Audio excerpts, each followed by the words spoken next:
Hello, everyone, and welcome. Birdwords 18. Huge bird words, very special bird words, very important bird words. The first bird words since the 2020 NFL draft.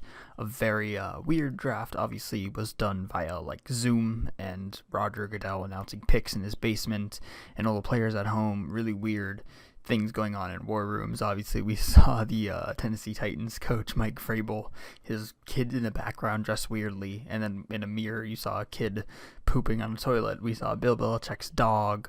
We saw I believe it was Matt Nagy of the Chicago Bears and his serial killer esque diagrams all over his walls and stuff like that. Yeah, but overall, I mean, just another NFL draft. Some teams knocked out of the park. Some teams didn't. Some teams had terrible drafts. And today we're going to look at those instead of going over some of the news. All of the news right now is obviously focused on the NFL draft, so we're just going to do that. Top 5 and worst 5 NFL 2020 NFL draft classes right here, right now. So, I mean, yeah, let's just get right into it.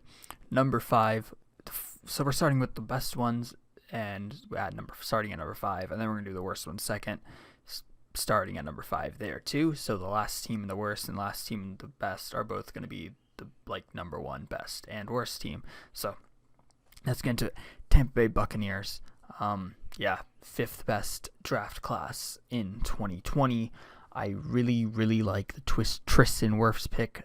They got, in my opinion, the best safety in the draft at pick 13. So that's great. Antoine Winfield, a great free safety out of Minnesota, very rangy. Kind of reminds me of Earl Thomas a bit. Like, can be all over the field, really good at dropping back over the middle of the field in cover 3, can cover a lot of ground in cover 1, and for a secondary that's really developing a lot of young talent. I think in addition, like, this is huge. He could have even potentially gone in the first round. That's how good I think he is. So really, really nice of them to get a player like that in the second round. Keyshawn Vaughn, the running back out of Illinois, another good offensive weapon, joins Peyton Barber and Ronald Jones back there. Just yeah, I mean, all of their early picks were not like absolute stars or flashy or anything, but they did land a lot of they got a lot of value, like getting the best offensive lineman in the class, a guy who probably should have been top 5 pick at 13 is pretty big. Getting a guy who should have been a first round pick at 45 is pretty big. Getting a nice running back, getting a nice running back who can do a lot for your team in the 3rd round. Like, they didn't overdraft anyone. Even down here, like, none of these guys were overdrafted. All of them can step in. I think Khalil Davis could potentially even start, if depending on how camp goes for him. So just overall, really good draft class, especially for a team who hasn't really had the best draft classes in recent years. Obviously you see here Devin White drafting at number 5 last year. He should get better, but yeah, that was not a good pick in my opinion. But yeah, no, really knocked out of the park in 2020, and overall just knocking out of the park. Obviously signed Tom Brady, traded for Rob Gronkowski, so a team on the up. I a while ago, before even they got Tom Brady, I picked them as a team that I really think could win the NFC South this year and even compete for like an NFC title or first round bye. Well, I guess now the first round bye is weird. It's only one team, not 2. But yeah, no, should be one of the best teams in the NFC. Then they added Brady, then they added Gronk, then they added this draft class. Yeah, no, watch out for the Tampa Bay Buccaneers. So next, number 4, the Jacksonville Jaguars, a team who had a ton of picks.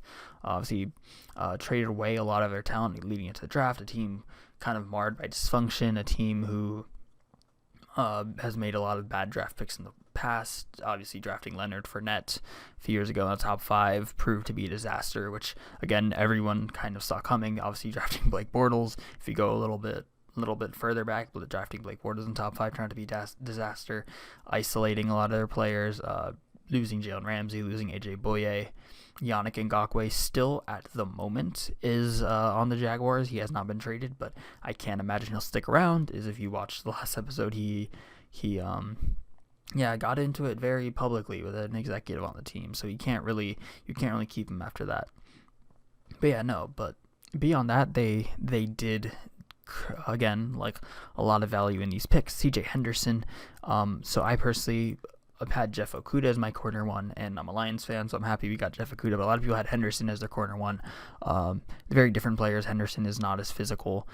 He's more of a, like, he's not smaller, but he plays a little smaller, if that makes sense. He's quicker, he's faster, his footwork's better, more like seamless movements and things like that. So getting him at 9, it's not like a huge value pick, but it's getting a good player in the top 10, a player who should transit to the NFL.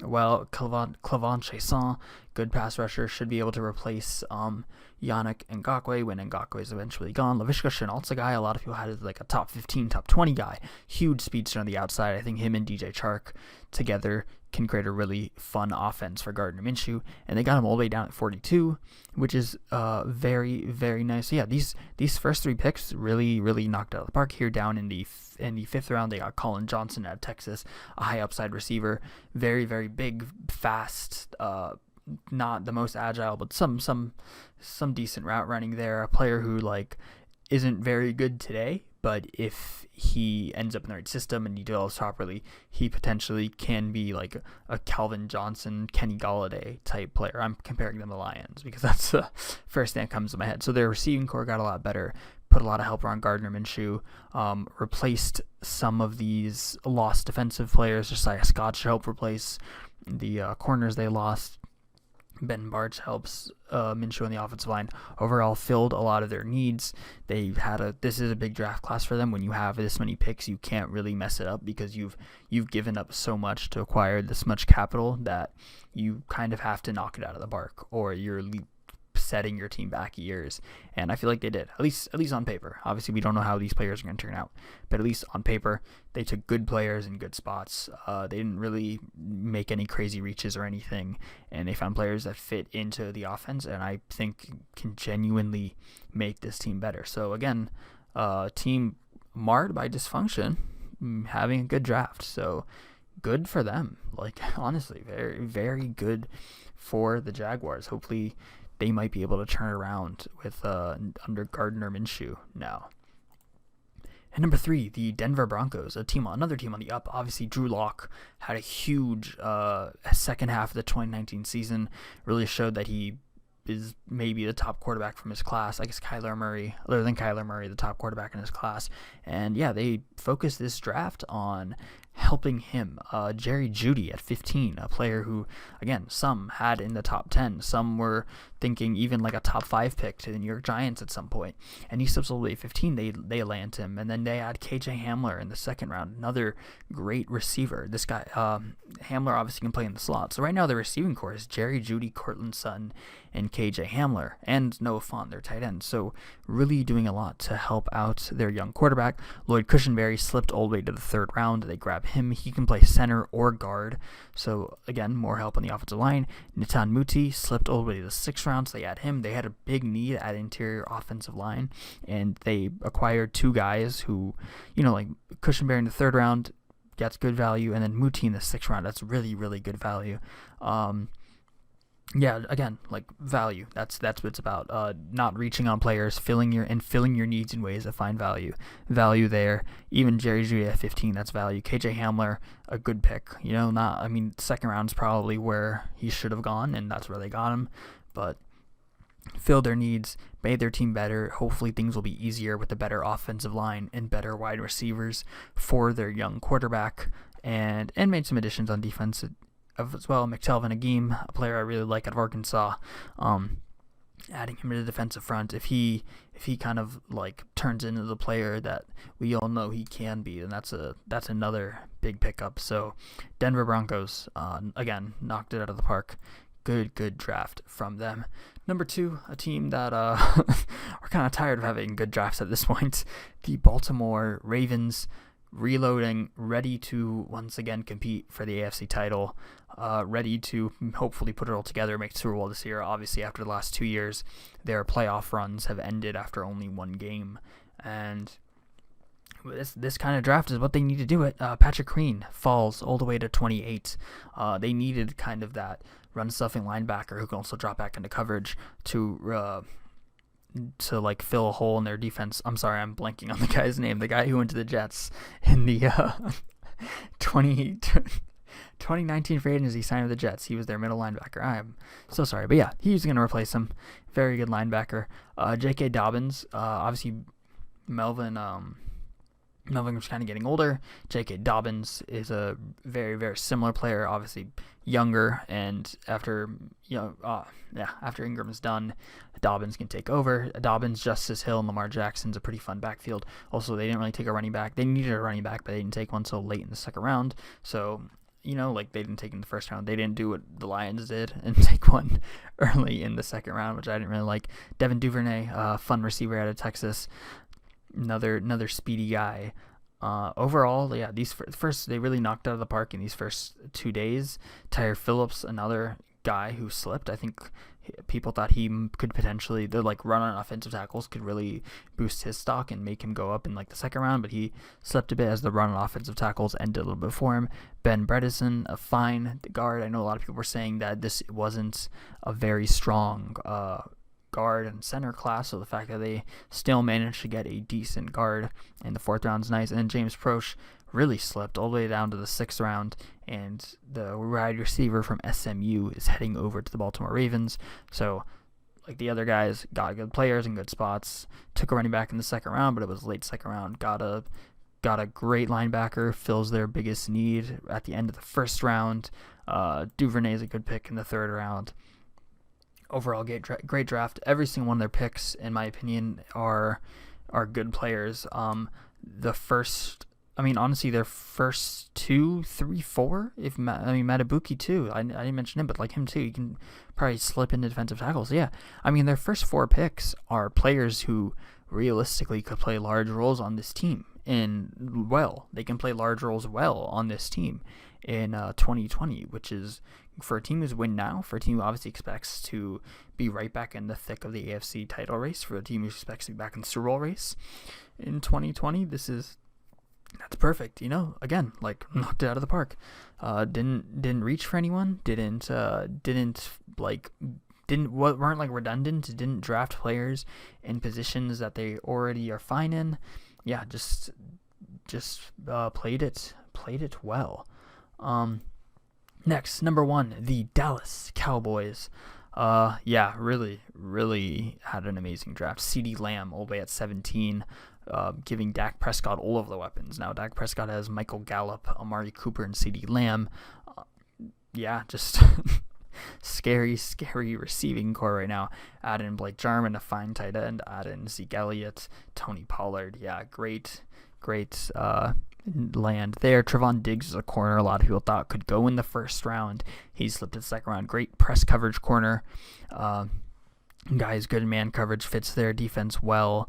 Can really add a lot. Probably should be able to play immediately. Helps make up for the loss of Byron Jones to the Miami Dolphins.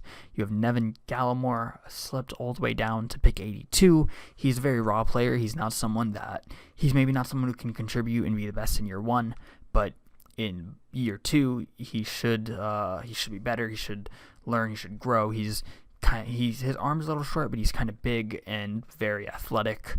And he can be like an elite defensive tackle. If he develops and hits his ceiling, he'll be an elite defensive tackle. A lot of potential, and again, good value. A player with that much upside in the third round is always great value. Bradley Anae slipped all the way to the fifth round. He was a guy that a lot of people thought could be a potential like Detroit Lions pick in like the second or third round, because I know we loved him at the Senior Bowl. One of those bigger defensive ends.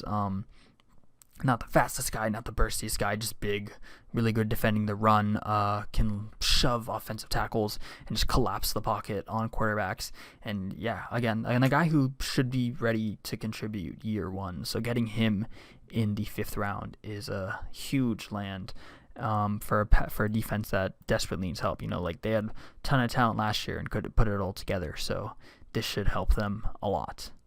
Sorry, I had to cut it there as I didn't have one of the tabs open. But yeah, no. Now we're hopping into the bottom 5 worst draft classes. So as you see, the Chicago Bears on screen right now, they're the 5th worst. The team I'm going to be doing last are who I believe are the worst, the 32nd draft class, or 32nd overall draft in the NFL this year in 2020. So Chicago Bears obviously didn't have a first round pick because they traded it over to the Oakland Raiders 2 years ago for Khalil Mack, which was a very, very good deal. Like, that's A+. So you got an all-time great player, potential Hall of Famer for 2 first-round picks. Yeah, no, do it. But when they finally did get a turn to draft, they made a very weird decision.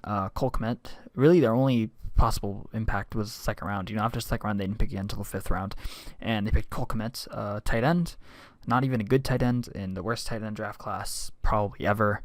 So, yeah, they have like 10 tight ends now too, so I'm not sure what the plan is, and Jalen Johnson isn't good.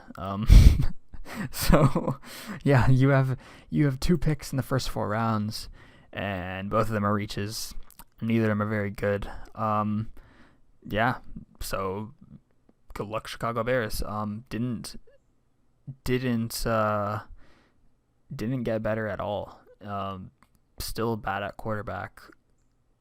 Still need wide receivers even, I think. Yeah. I mean, Cole Kmet, he can be a receiver, I guess, but he's not even good. Like, I don't know what they're doing, the Chicago Bears. Yeah. The reason why they're at 5 and not like 2 or 3 is because in their defense, they only did have 2 draft picks that matter. I think after the 4th round, draft picks don't matter anymore. You can do whatever you want for 4th round. You draft whoever the hell you want, honestly. So, yeah, they messed up their 2 picks, but then it was only 2 picks. I don't think they were depending on much from this draft as an organization, obviously, because they got rid of all their picks. So, yeah, I don't think any Chicago Bears fans they're probably a little bit disappointed, but I don't think they're like significantly disappointed because, again, I don't think they were expecting to actually get much out of this draft. So yeah, Bears, number 5. Number 4, the Seattle Seahawks. Team is usually very good at drafting, but kind of had their second straight bad draft, in my opinion. Obviously last year you got DK Metcalf in the 2nd round, which is nice. But then other than that, really bad pick in the 1st round, LJ Collier, and the bad pick in the 2nd round, Marquise Blair.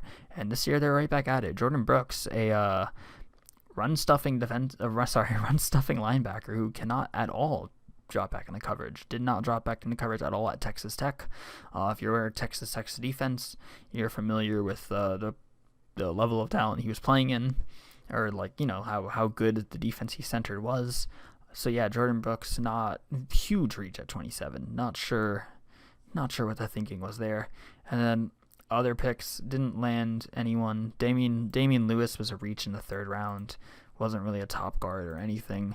Just it really feels like they had a list of players that they fell in love with and they were going to draft no matter what, without accounting for the board at all. So Jordan Brooks, for example, I don't think Jordan Brooks they could have gotten in the 3rd round. Like, who were they scared Jordan Brooks was going to get drafted? Like, I don't know. Like, a run-stuffing linebacker who can't drop into coverage, who has like no upside. That's not. You don't draft that at 27. You don't even draft that at 48. Maybe not even 69 if we're being real. Like, that's maybe at 113 you start. All right, maybe Jordan Brooks. But yeah. So that pick alone, I feel like if you mess up your first pick that badly, you're always going to be at the bottom here because only your first 2 or 3 picks usually matter. And they struck out, swing and a miss. A lot of baseball, obviously home runs, and now we're getting strikeouts.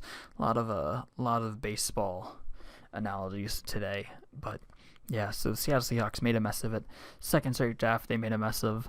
Not a good time to be a Seahawks fan. And then Los Angeles Chargers, similar to Seahawks, where they just messed up a pick at the beginning, and theirs is even worse because they had the 6th overall pick in the draft and they took Justin Herbert. Yeah, Justin Herbert's not good. He's not good at all. 6 is a reach. I think even picking him at 23. I mean, I understand picking him at 23, but even that, in my opinion, would be a reach. He's just not a good player in the slightest. He can't play. He can't hit open passes. He can't hit the short passes. He can't hit the long passes. He can run. He has wheels. He can, and he's not scared either. Like he's very, very confident in himself to a fault. He's too confident in himself. I think they can rein him in. I think they can hopefully develop him into a player that he, like, hopefully, I mean, if he hits his potential, it'll be great.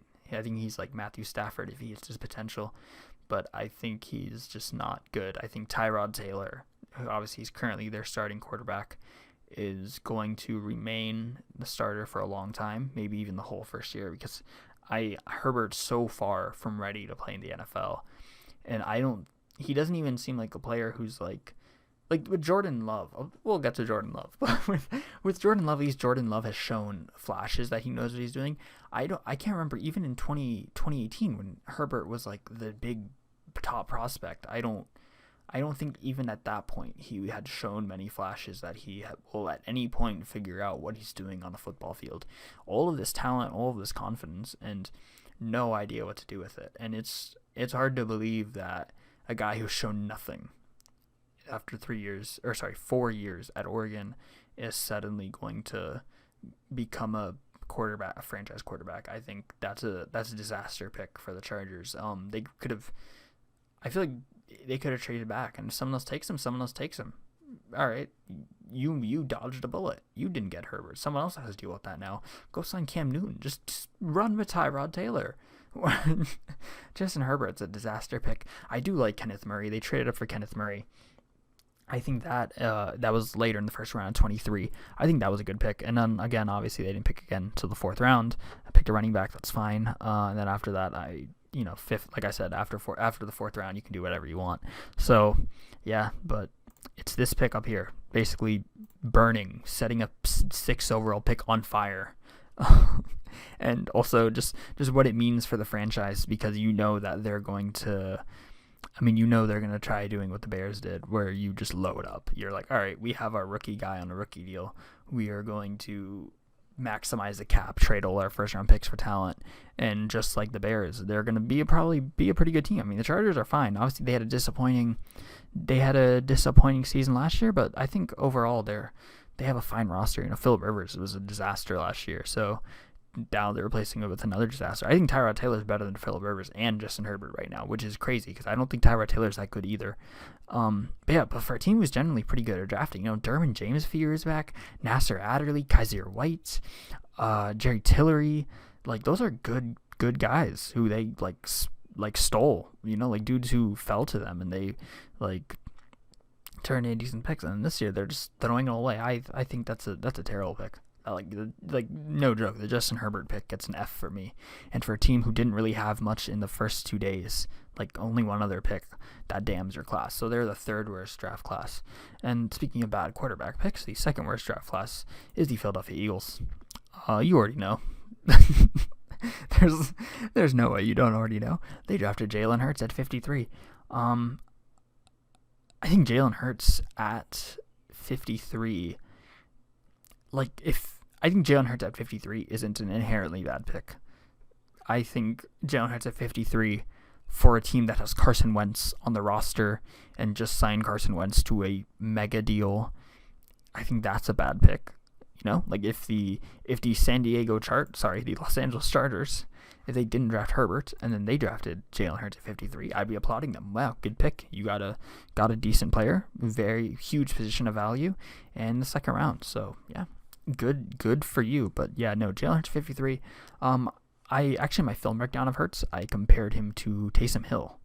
And I think they also think he's kind of like Taysom Hill. So at least I get to pat myself on the back there. I was right about my evaluation. And I think, yeah, they're gonna do that like dual quarterback thing that the Saints do. But I think that dual quarterback thing is really dumb because you're taking a good quarterback off the field and putting a worse quarterback off on the field. So, for example, like the Saints, when they put Taysom Hill at quarterback, that means that who isn't at quarterback? The NFL's all-time leading passer. You have him lining up at wide receiver or just on the sideline. And I think you should probably try to put as much talent as possible on the field on every football play because that makes sense. I don't even have to explain that, I feel like.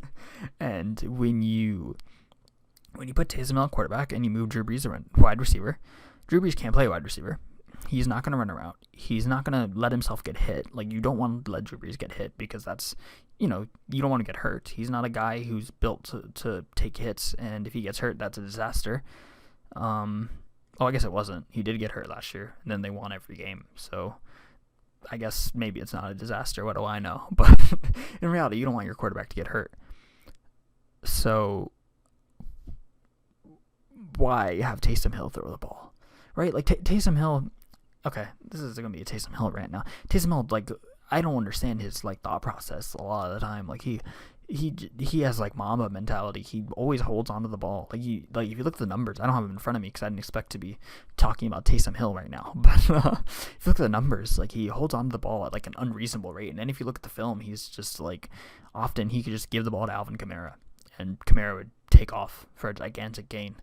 And he doesn't. He just gets a 2-yard gain and then celebrates, and everyone's like, wow, Taysom Hill. Actually, as recording this, they signed him to, like, 2-year, $21 million deal. This guy's a backup running back. He's essentially a backup running back. He's a third-string quarterback. Even last year, Drew Brees got hurt. Taysom Hill didn't play quarterback. At least with the Eagles. If Carson Wentz gets hurt, which will happen, I mean, at this point, we kind of expect it. Jalen Hurts can come in and play quarterback. I think he's better than Taysom Hill. But, like, I think they're comparable players, but he's better. Jalen Hurts does everything better.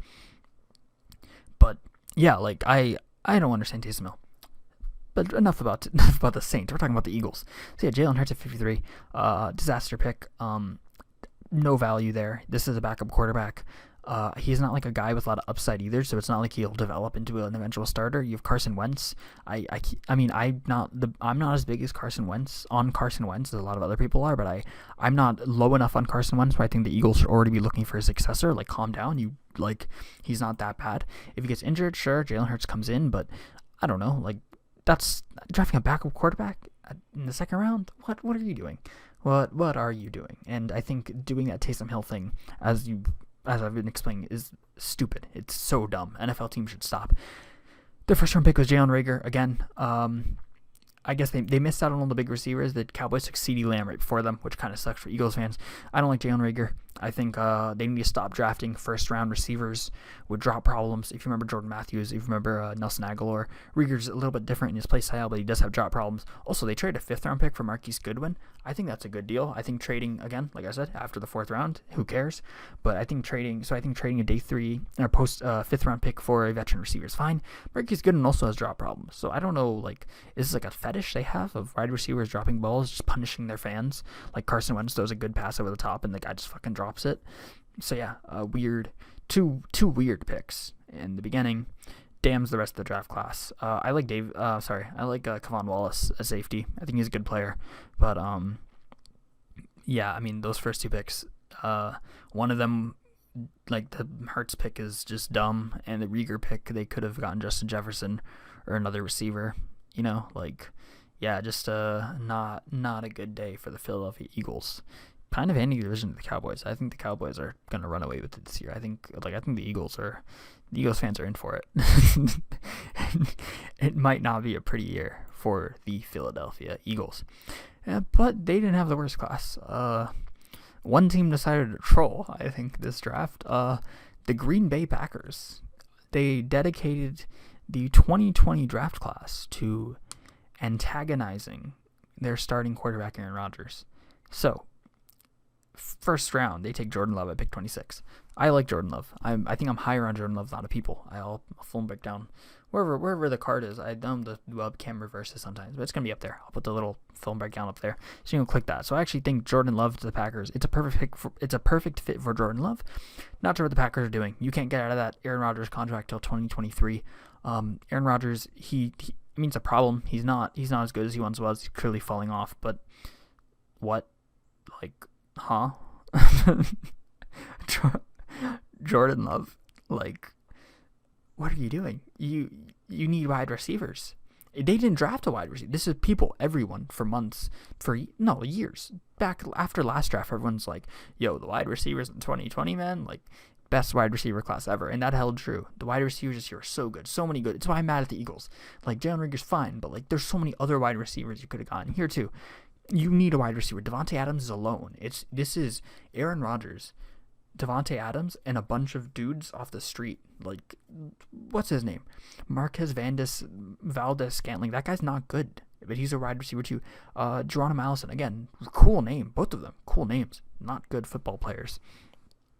So, just they need desperate need at wide receiver. Maybe Aaron Rodgers wouldn't fall off as hard if he had wide receivers to throw to, and so, other than Devontae Adams. Devontae Adams is a great player, but it's kind of easy to cover him when you don't really have to worry about anything else, right? Like, if Devontae Adams is the only threat, which he is, like, even Aaron Jones, I don't like him either. He's not a very good receiving back. What are you doing? So instead of adding a wide receiver at any point in the draft, they don't, and then pick one, they draft Jordan Love, so that's fun. Pick two, they draft AJ Dillon, a reach, bad 62. A guy probably should have been a 4th or 5th round pick. I don't think he's very good. Not a receiving back in the slightest. Like, if you're gonna draft a running back, at least a guy who can catch the ball. Help Aaron Rodgers. You have one of the greatest quarterbacks of all time. Help him. Give him something. I think he said himself, he was like, they've never drafted a skill position in the first round since he took over as a quarterback. Like, they're punishing this man. And they finally do, and it's a quarterback. And they draft AJ Dillon, a guy who can't catch the ball. A guy who's not, he's good, he's a decent runner, but like, he's not a guy that's gonna carve out a role for himself in the NFL. And they took him in the 2nd round. Josiah DeGuara, again, not a very good tight end. John Runyon, he's fine. I like John Runyon, actually, and I think that's a decent 6th round pick. I think he could have gone like 3rd or 4th round out of Michigan there. But yeah, yeah, I just don't know. Like, is this? Because okay, it's easy to tell jokes on Twitter that the Packers use the 2020 draft to like fuck with Aaron Rodgers and just be like, fuck you, Aaron, like talk shit. Like, Matt LaFleur is like, we saw what you did to McCarthy, and look, this is what we think of you. So this, drawing a line in the sand, like, fuck you, Aaron. But like, the team wouldn't actually do that. Like, a team wouldn't actually do that. So, which makes me even more confused. Like, because that honestly makes sense, at least. Like, in my head, I could see that. But this is like, all right, let's say they think Jordan Love is the future and he's going to be the next Patrick Mahomes, which is a possibility. Then that's a fine pick at 26. But why AJ Dillon? What does AJ Dillon bring you? He's a power runner. Like, you're not a team who even does that. And a power runner in the 2nd round who can't really catch the ball and can't really block is like, what? Yeah, and then a tight end who's, again, not good. Like, it's like almost intentionally doing everything they can to not fill. They lost a lot of defensive players. Their defense was weird last year. It was very, very good some weeks and then very, very bad. Very, very, very, very bad other weeks. They could have, and they did lose a few players. They lost Blake Martinez. They lost their other starting linebacker, Fackrell. Yeah, they lost someone else too. Sorry, I'm blanking. But yeah, no, they lost a couple dudes on defense, and they really could have replaced them. They needed wide receivers, and they draft 3 defensive players, all on day 3, 2 in the 7th round. They're probably not making the roster, if we're being honest. And I don't think the day 3 guy, it's not like he's going to be the next Blake Martinez. Blake Martinez, he's a good player. I think people are hard on him. He's a very good player. Yeah, I don't think Kamal Morgan's going to make up for Blake Martinez. You need a wide receiver. You don't add one. Even the running back you added and the tight end you added, it's not like they're particularly good wide receivers. And you add a quarterback. So a team was just in the NFC Championship game. Threw it all away. Instead of improving upon their needs, adding a few missing pieces, and trying to make up for players they lost in free agency, they decided to do this. I'm a Lions fan, so I like this. Like, you see the flag back there. I'm happy. This is good. If the Packers throwing themselves away like this is good for us, but interesting. Yeah, not one of not just the worst draft class of 2020, one of the worst draft classes. I've been doing this since 2016. I've been like a football analyst of some sort since 2016. This is the worst draft class I think I've seen, the weirdest draft class I've ever seen, because I don't see what their method was. Like at least some of these guys, I see their method. Like I see what the Seahawks are trying to release, like find the next Bobby Wagner. I see that. I see the Chargers are like, all right, we need a quarterback. We just lost Phillip Rivers, our franchise guy. Let's take this guy with huge upside, even if it's a reach, even if 6 is probably too early for him. Let's just do it. I can understand what they are thinking. What are you doing, Packers? What are you doing?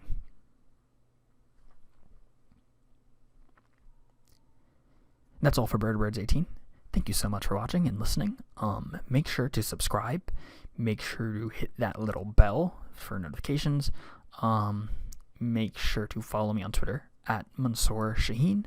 And stay tuned. We'll have more quarterback film breakdowns as the week goes on. I'm sorry, I've been just busy with other stuff. I haven't been able to really get to those yet.